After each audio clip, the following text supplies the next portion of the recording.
physiciens du ciel sont les premiers concernés.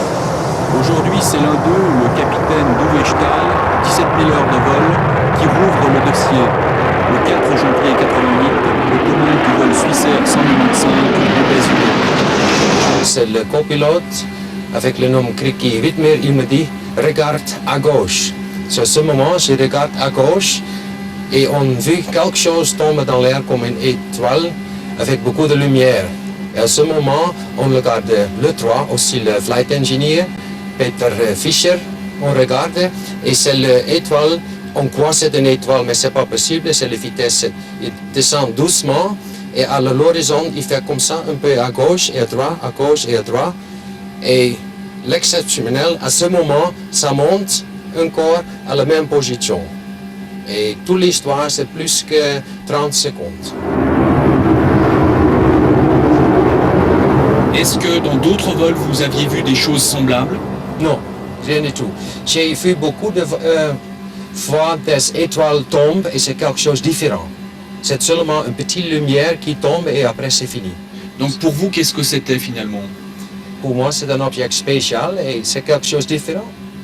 C'est pas normal. Vous-même, vous avez parlé déjà avec des pilotes militaires de ces choses? Oui, j'ai déjà parlé avec des pilotes militaires américains, et spécialement en Alaska. On me dit beaucoup de choses passées là. Mais c'est pas permis pour les pilotes de discuter tout. Donc d'après vous, les pilotes militaires, ils savent des choses, ils ont aussi fait des observations comme ça, mais ils n'en parlent pas? Oui.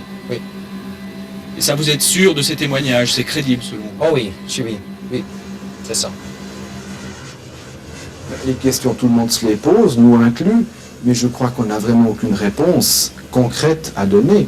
Et en tout cas, il n'y a pas de mystère, il n'y a pas, disons, de phénomène caché particulier, mais simplement, très vite, pour certains rapports qui nous sont faits de la part du public, on se rend compte qu'il n'y a effectivement rien, sinon des phénomènes tout à fait plausibles qu'on connaît, du côté peut-être des exercices militaires de nuit, du côté d'événements météorologiques assez spectaculaires, mais au-delà, il n'y a encore rien eu de grandiose à signaler.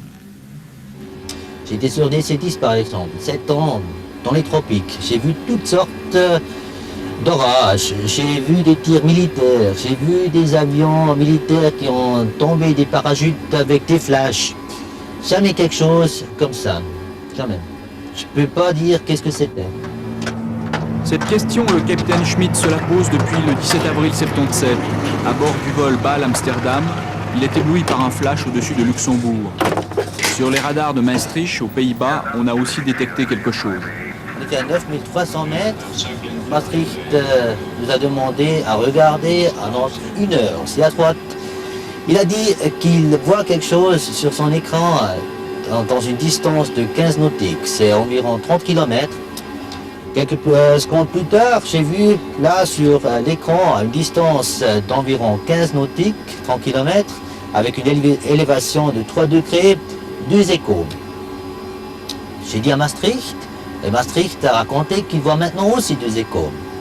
Un moment plus tard, tous les trois ont vu un grand flash, lumière chaude, lumière jaune, pas comme néon ou un flash de photo, dans une distance difficile à juger, 30-50 km devant nous à droite.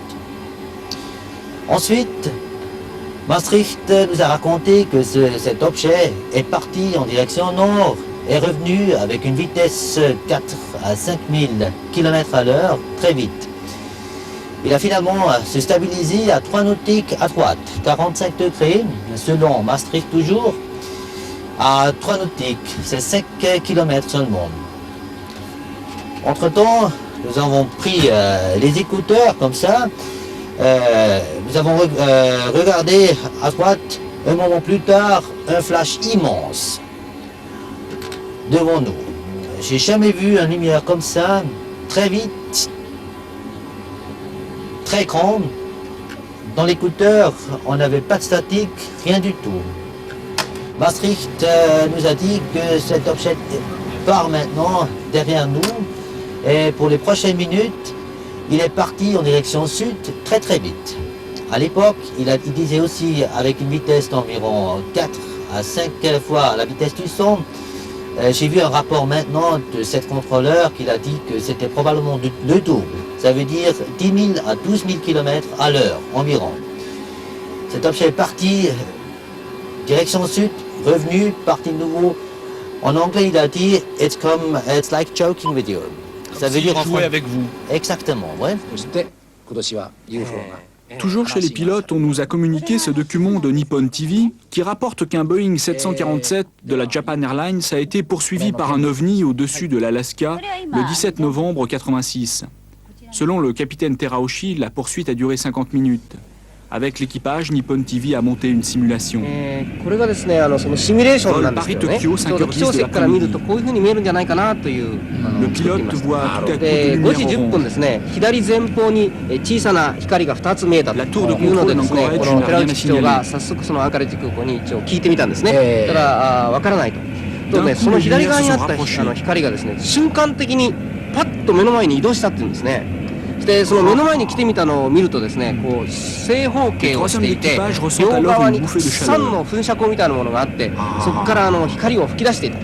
そして顔がですね、非常に熱く感じた。あそれ僕も読みましたよ。ですからなんかこう赤外線みたいなものがこう来てたんじゃないですかね。でそれがだんだん遠ざかって見えなくなってしまって、それからしばらくしますとですね、今度2つの白っぽい明かりがですね、先ほどのオレンジだったんですけども、ずーっと近づいてきたっていうんですね。で再びアンカレッジの空港センターに聞いたんですが、JAL 機以外には何もレーダー映ってないと。で機内のレーダーには映ったんですね。 Cet objet accompagne それ l'avion で、 en しばら direction く de こ la う飛ん ville で de いきます。その Fairbanks. 目の前の光があるまま飛んでいったんですね。そしたらそのフェアバンクス市の上空に来た時にですね、フェアバンクスの街の明かりをバックにうっすらとそのシルエットが浮かび上がったのを見て、 L'équipage ne croit 寺 pas 内機 ses 長が yeux. 仰天 C'est したと 30 à いう 40 のが fois plus gros que le ジャンボ 747. 機の20倍から30倍ぐらいの大きさがあった。 Pour それ se がず libérer, le ーっとついてくるのでですね 747 effectue une boucle. なんとかこれを振り切ろうというので上空を何回か旋回したんですね。その間ずっと後になり先になりついてきていまして、空港センターに F の方がですね F15 戦闘機をそっちへ飛ばそうかと言ったんですけど、寺内機長危ないからと言って断ってるんですね。でその後ですね、ちょうど6時頃その巨大な UFO のそばにちょうどねユナイテッドエアラインズのジャンボ機が近づいてきたと思ったら、その巨大な UFO の方はスーッと瞬間的に